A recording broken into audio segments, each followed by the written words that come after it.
So today is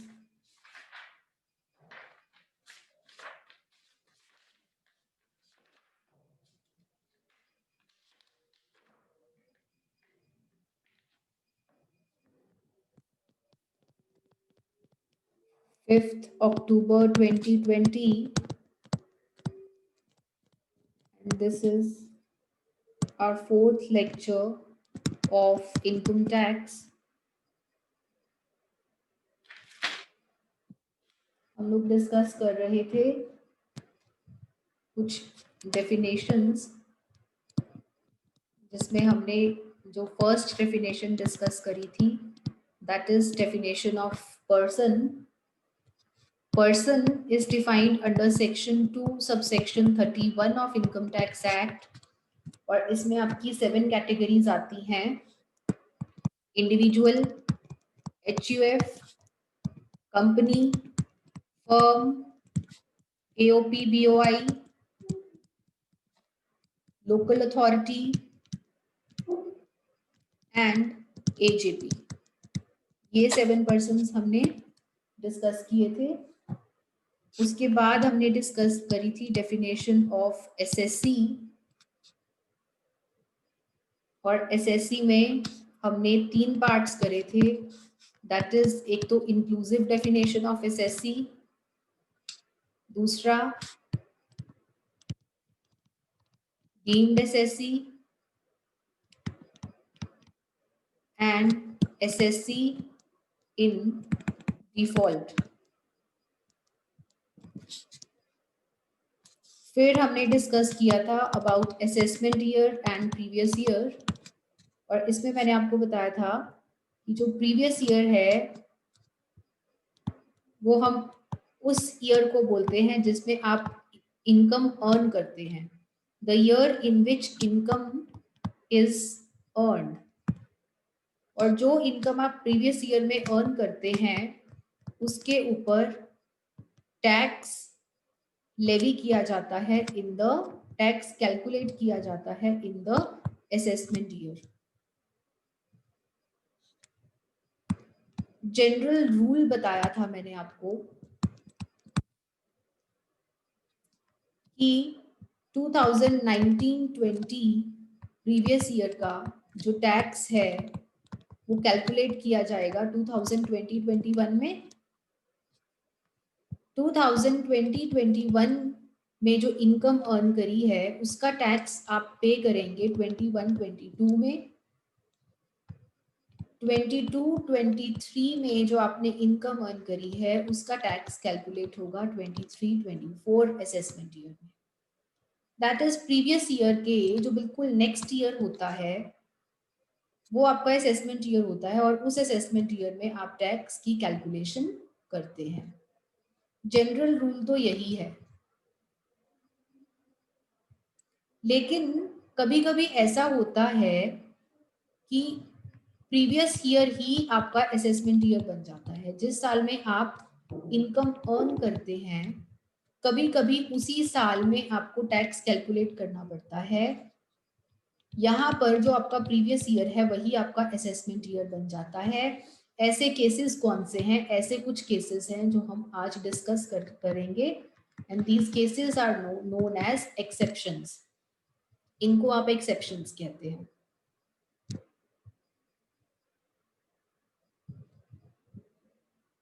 क्या है वो exceptions?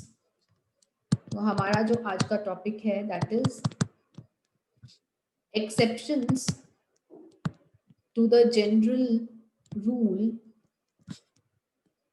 that income of previous year is assessed in assessment year. बहुत ही important question है ये from examination point of view. जब भी आपसे ये question पूछा जाएगा तो आप स्टार्टिंग कहाँ से करेंगे? आप सबसे पहले प्रीवियस ईयर के बारे में एक्सप्लेन करेंगे, फिर आप असेसमेंट ईयर के बारे में एक्सप्लेन करेंगे कि क्या होता है, और उसके बाद आप जनरल रूल लिखेंगे. आप जनरल रूल क्या लिखेंगे? जनरल रूल क्या है कि जिस जो प्रीवियस ईयर के एकदम जो नेक्स्ट ईयर होता है वो आपका असेसमेंट ईयर होता है, उसमें आपकी प्रीवियस ईयर में अर्न करी हुई इनकम्स के ऊपर टैक्स लगता है, ये डिस्कस करेंगे। उसके बाद आप कहेंगे कि लेकिन कुछ केसेस ऐसे हैं जो एक्सेप्शनल केसेस हैं, और ये केसेस ऐसे होते हैं जिसमें प्रीवियस ईयर ही आपका असेसमेंट ईयर बन जाता है।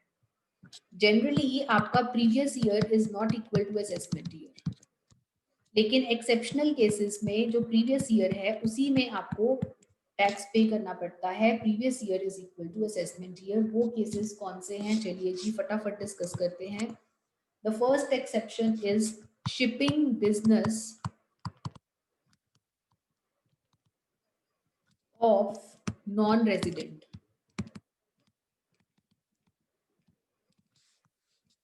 सेक्शन है आपका 172। Shipping business of non resident. अगर कोई ऐसा पर्सन है जो इंडियन रेजिडेंट नहीं है, किसी बाहर वाली कंट्री का रेजिडेंट है, और वो इंडिया में आकर इंडियन पोर्ट से एक नॉन रेजिडेंट, एक एनआर, इंडिया में आके जो इंडियन पोर्ट्स हैं, इंडियन पोर्ट से लोगों को ले जा रहा है, पैसेंजर्स को ले जा रहा है, या फिर जानवरों को ले जा रहा है, लाइव स्टॉक को ट्रांसपोर्ट कर रहा है, या फिर गुड्स को ट्रांसपोर्ट कर रहा है एक कंट्री से दूसरी कंट्री, तो ऐसे में जो भी इनकम वो अर्न करेगा, अब एक नॉन रेजिडेंट जिसका शिपिंग बिजनेस है और वो इन सब चीजों को एक जगह से दूसरी जगह ले जा रहा है, उसके लिए इनकम क्या होगी सोचिए। उसके लिए इनकम होगी भाड़ा, जो भी फ्रेट या फिर कैरेज के चार्जेस ये इन लोगों से या इन चीजों से कलेक्ट करेगा, वो इसकी इनकम होगी। इस इनकम के ऊपर उसको इनकम टैक्स पे करना होगा। और हमारा जनरल रूल क्या कहता है, जनरल रूल ये कहता है कि इस साल जो इनकम अर्न करी है उसके ऊपर टैक्स आपने अगले साल पे करना है। जनरल रूल तो यही कहता है। लेकिन अगर आप इस कैटेगरी में फॉल करते हैं तो आपको इनकम टैक्स साथ ही साथ पे करना पड़ेगा। यहाँ पर income tax is charged before the ship leaves the port. जब नॉन रेजिडेंट का शिप इंडियन पोर्ट से पैसेंजर, लाइवस्टॉक या गुड्स लेकर निकल रहा होगा, उससे पहले, निकलने से पहले उसको इनकम टैक्स पे करना पड़ेगा। तो वो इनकम टैक्स पे कैसे करेगा, इनकम टैक्स इनकम के ऊपर पे करेगा। तो इनकम टैक्स पे करने के लिए उसकी इनकम क्या मानी जाएगी, income is equal to 7.5% of the freight. जितना भी भाड़ा वो इकट्ठा करेगा उसका 7.5% कर लीजिए, वो उसकी इनकम मानी जाएगी, और उस इनकम के ऊपर उस नॉन रेजिडेंट को टैक्स पे करना पड़ेगा। इस इनकम के ऊपर इसको इनकम टैक्स पे करना पड़ेगा, वो भी साथ के साथ। शिप छोड़ने से पहले उसको टैक्स पे करना पड़ेगा, तभी वो शिप को ले जा पाएगा। तो ये वो केस है जहाँ पे प्रीवियस ईयर ही असेसमेंट ईयर बन जाएगा। जो जिस साल में इनकम अर्न करी उसी साल में उसको टैक्स पे करना पड़ गया। तो ये हमारा जनरल रूल टूट गया, इसलिए ये एक्सेप्शंस के पॉइंट में आएगा। क्या किया हमने फर्स्ट पॉइंट में कि अगर कोई नॉन रेजिडेंट जिसका की शिपिंग बिजनेस है और वो इंडियन पोर्ट से पैसेंजर्स, लाइव स्टॉक या गुड्स को किसी बाहर वाली कंट्री में ले जा रहा है, तो जो भी इनकम वो अर्न करेगा उस इनकम के ऊपर उसको टैक्स पे करना पड़ेगा। शिप लीव करने से पहले पहले। और इनकम कैसे कैलकुलेट करी जाएगी? Income will be equal to 7.5% of the freight. जितना भी भाड़ा उसने इकट्ठा किया होगा उसका 7.5% उसकी इनकम मानी जाएगी और उस इनकम के ऊपर उसको इनकम टैक्स पे करना होगा। This is our first point of exception. Second point क्या है? Second point is persons leaving India, section 174। Sir class चल रही है, उधर होगी smart class. Persons leaving India. अब देखिए एक पर्सन ए है, this is a person A. ये ना 2019-20 में, प्रीवियस ईयर 2019-20 में ये इंडिया छोड़ के जा रहा है। और कौन सी डेट को छोड़ के जा रहा है? 30, ध्यान से समझिए एक एक पॉइंट, फिर बाद में समझ में नहीं आएगा आप लोगों को। 30 सितंबर 2019 को वो इंडिया छोड़ के जा रहा है। Leaves India without intention of return. वापस नहीं आएगा, उसकी इंटेंशन नहीं है वापस आने की। वो इंडिया को छोड़ के जा रहा है लेकिन उसकी नियर फ्यूचर में इंडिया वापस आने का कोई इरादा नहीं है। अब देखो वो इंडिया में कहां से लेकर कहां तक रहा? 1/4/2019 से लेकर 30/9/2019 तक वो इंडिया में रहा। अगर ऐसे नहीं समझ में आता तो टाइमलाइन बनाती हूँ। आपका 2019-20 कब शुरू होगा? 1/4/2019 को। और खत्म कब होगा? 31/3/2020 में खत्म होगा। ये प्रीवियस ईयर है। इसके सेंटर में यहाँ पर 30/9/2019 को ये यहाँ से वापस चला जाएगा। इस पीरियड में वो इंडिया में रहा, यहाँ से लेकर यहाँ तक इंडिया में रहा।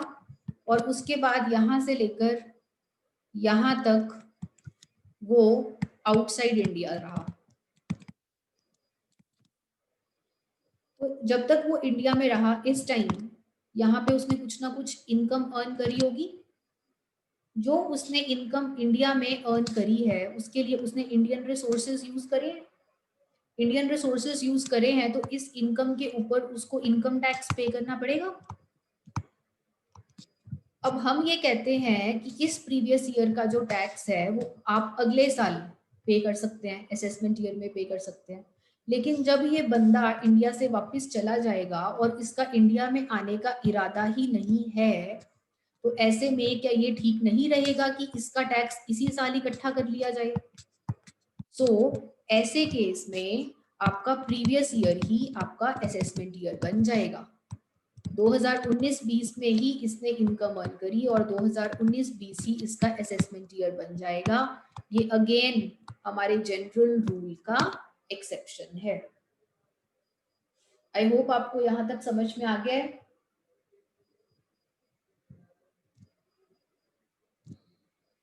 नेक्स्ट हम डिस्कस करते हैं next exception, AOP BOI, association of person और body of individual formed for particular purpose। Section है आपका 174A। अब तक हमने 3 सेक्शन करे हैं। शिपिंग बिजनेस वाला 172 था, person living India 174, 174A AOP BOI वाला सेक्शन है। तो एक एसोसिएशन कुछ 3-4-5 लोगों ने इकट्ठे होकर या फिर 3-4-5 पर्सन्स ने इकट्ठे होकर कोई बिजनेस शुरू किया है और वो एओपी बीओआई किसी स्पेसिफिक पर्पस के लिए बनी है, किसी मकसद से बनी है। वो मकसद पूरा हो गया, वो पर्पस पूरा हो गया। अब आगे ये एओपी बीओआई जब उसका मकसद ही पूरा हो गया तो एओपी बीओआई टूट जाएगी। अब देखिए अगेन हम बात करते हैं प्रीवियस ईयर 2019-20 की टाइमलाइन से बात करेंगे हम। 1/4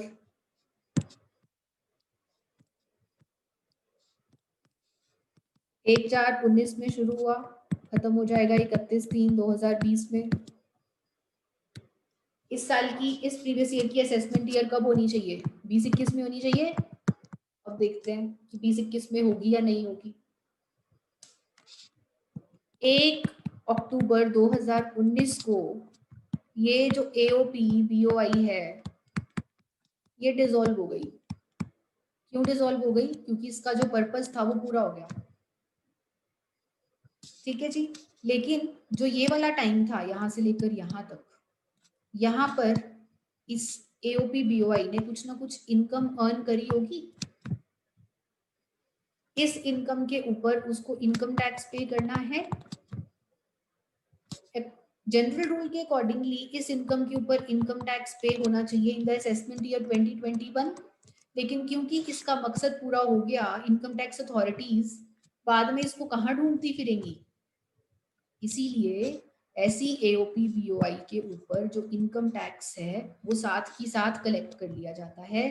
दैट इज 2019-20 ही इसका प्रीवियस ईयर होगा और इसका असेसमेंट ईयर भी 19-20 ही हो जाएगा। इसका सेम ईयर में टैक्स कलेक्ट कर लिया जाएगा। This is the third exception.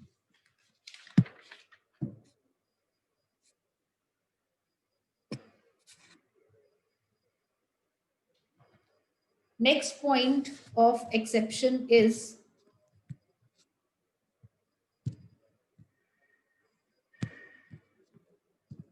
fourth point, that is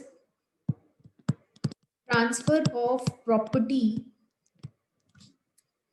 to avoid tax. Section 175. अब तक sections कौन से हुए? 172, 174, 174A and 175. Shipping business, 174 persons leaving India, 174A AOP BOI, 175 transfer of property to avoid tax.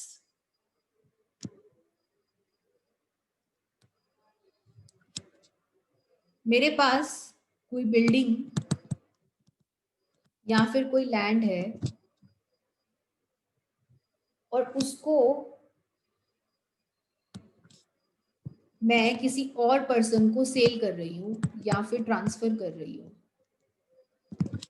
और इस सेल या transfer के पीछे मेरा मकसद है टैक्स को अवॉइड करना। पर्पस क्या है मेरा? मैं टैक्स को अवॉइड करना चाहती हूँ, टैक्स से बचना चाहती हूँ।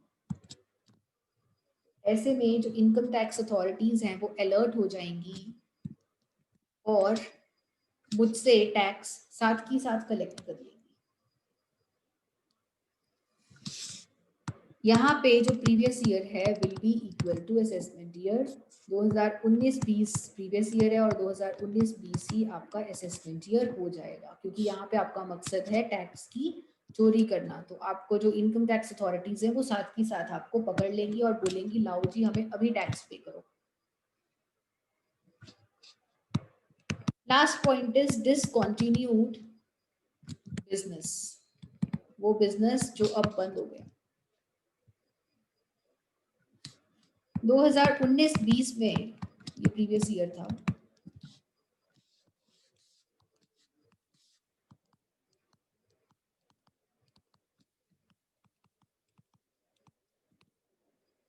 यहाँ पर अगर हम 18/8/19 की बात करें, यहाँ पर जो बिजनेस है वो डिसकंटिन्यू हो गया, बंद हो गया।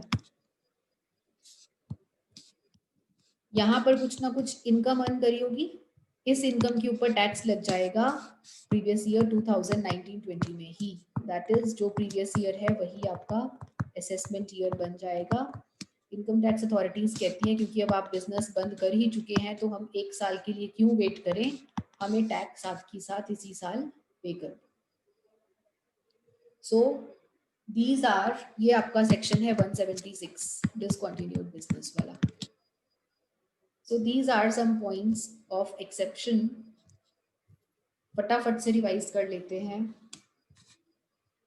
जनरल रूल क्या है कि previous year is not equal to assessment year. अगर 19-20 है तो नेक्स्ट ईयर में दैट इज 2021 में आपकी असेसमेंट होती है इनकम की. लेकिन देयर आर सम एक्सेप्शंस. उन एक्सेप्शंस में जो आपका प्रीवियस ईयर है वही असेसमेंट ईयर हो जाता है. आपकी सेम ईयर में इनकम अर्नड है और सेम ईयर में ही आपको टैक्स पे करना पड़ जाता है. ऐसे पॉइंट्स ऑफ एक्सेप्शंस आपके पास कितने हैं? We have 5 points of exception.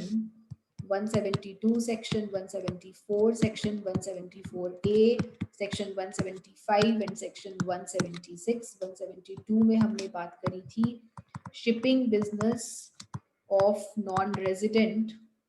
एक एनआर जो कि शिपिंग बिजनेस कर रहा है, इंडियन पोर्ट को लीव करने से पहले पहले वो टैक्स पे करके जाएगा और ऐसे पर्पस के लिए उसकी इनकम क्या मानी जाएगी? 7.5% ऑफ द भाड़ा, 7.5% ऑफ द फ्रेट और फेयर जो उसने इकट्ठा किया है.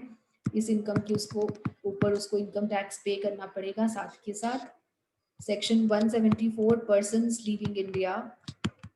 जो लोग इंडिया लीव कर रहे हैं और वापस आने की कोई उनकी इंटेंशन नहीं है, ऐसे पर्सन्स को इंडिया छोड़ने से पहले पहले टैक्स पे करना पड़ेगा अपनी इनकम के ऊपर. 174A, 174A में हमने डिस्कस किया था AOP और BOI formed for particular purpose. किसी स्पेशल पर्पस के लिए बनी थी, अब वो बंद होने वाली है. तो जी बंद होने से पहले पहले हमें टैक्स पे करके जाओ सेम प्रीवियस ईयर में. ट्रांसफर ऑफ प्रॉपर्टी कर रहे हैं आप टू अवॉइड टैक्स. टैक्स चोरी के लिए आप ट्रांसफर ऑफ प्रॉपर्टी कर रहे हैं. इनकम टैक्स अथॉरिटीज कहती हैं लाओ साथ के साथ टैक्स पे करो, हम 1 साल के लिए वेट नहीं करेंगे. एंड डिसकंटिन्यूड बिजनेस, आपका बिजनेस बंद हो गया है, आप साथ के साथ टैक्स पे कीजिए, आपको असेसमेंट ईयर की वेट करने की जरूरत नहीं है. तो ये 5 केसेस ऐसे हैं जहां पर आपको जो टैक्स है वो प्रीवियस ईयर में ही पे कर देना होगा. That is previous year is equal to assessment year. This is all for today's session.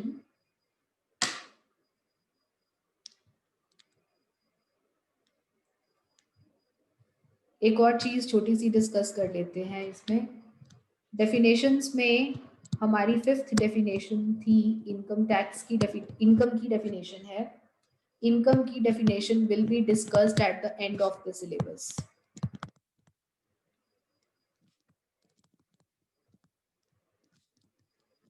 End of the syllabus पे इसलिए डिस्कस करी जाएगी क्योंकि आपका पूरा सिलेबस ही इस डेफिनेशन में कवर हो जाएगा. Income under the head salaries, house property, income under the head other sources, ये सब कुछ ही इसके अंडर आ जाएगा. इसलिए इसको अभी करने का कोई फायदा नहीं है. जब हम पूरा सिलेबस कवर कर चुके होंगे उसके बाद आप इस डेफिनेशन को मजाक मजाक में ही कर लेंगे. GTI, what is GTI? Gross total income. Gross total income कैसे कैलकुलेट करी जाती है? ग्रॉस टोटल इनकम के लिए आपके पास ना बेटा 5 हेड्स ऑफ इनकम है. यही चलेगा आपका पूरे सिलेबस में. 5 हेड्स ऑफ इनकम. क्या हेड्स ऑफ इनकम है? Income under the head salaries, income under the head house property. House property से कोई इनकम है आपकी. Income under the head capital gains, आपने कोई एसेट बेचा है या खरीदा है. Income under the head profits and gains of business and profession, जिसको हम शॉर्ट में कहते हैं PGBP. अगर आपका कोई बिजनेस है तो उसकी इनकम आपकी इस हेड के अंडर टैक्सेबल होगी. और income under the head other sources, अगर आपकी इनकम यहाँ पे salaries, house property, capital gains इन 4 हेड्स में नहीं आती तो आपकी इनकम यहाँ पे टैक्सेबल होगी, income under the head other sources. आप ये इनकम कैलकुलेट करेंगे, ये करेंगे, ये और ये, जब आप इन सब इनकम्स को टोटल कर देंगे तो आपके पास जो रिजल्टेंट फिगर आएगी that is known as gross total income, GTI. This is the concept of GTI. बस यहीं से आपका सिलेबस शुरू है और यही आपके पूरे सिलेबस में आगे चलेगा बेटा। एक एक हेड के ऊपर एक एक चैप्टर है, हम आगे डिस्कस करेंगे। I think this is all for today. आपके साथ मैं बुक शेयर कर देती हूँ एक बार, जो सेशन हमने आज किया है।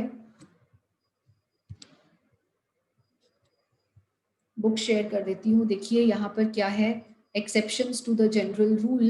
क्या एक्सेप्शंस हैं, हम कर चुके हैं।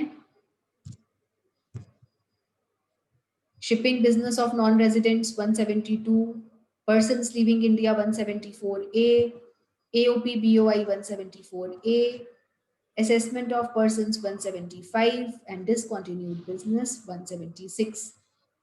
प्रीवियस ईयर और असेसमेंट ईयर का डिफरेंस मुझे लगता है अब आप खुद कर सकते हैं, इसको खुद कर लीजिए। इनकम टैक्स, जो इनकम है, इनकम की डेफिनेशन के बारे में मैंने आपको क्या बोला है कि ये आपका सिलेबस के एंड में डिस्कस होगा, एट द एंड डिस्कस करेंगे। So this is all for today. किसी को कुछ प्रॉब्लम है तो आप पूछ सकते हैं।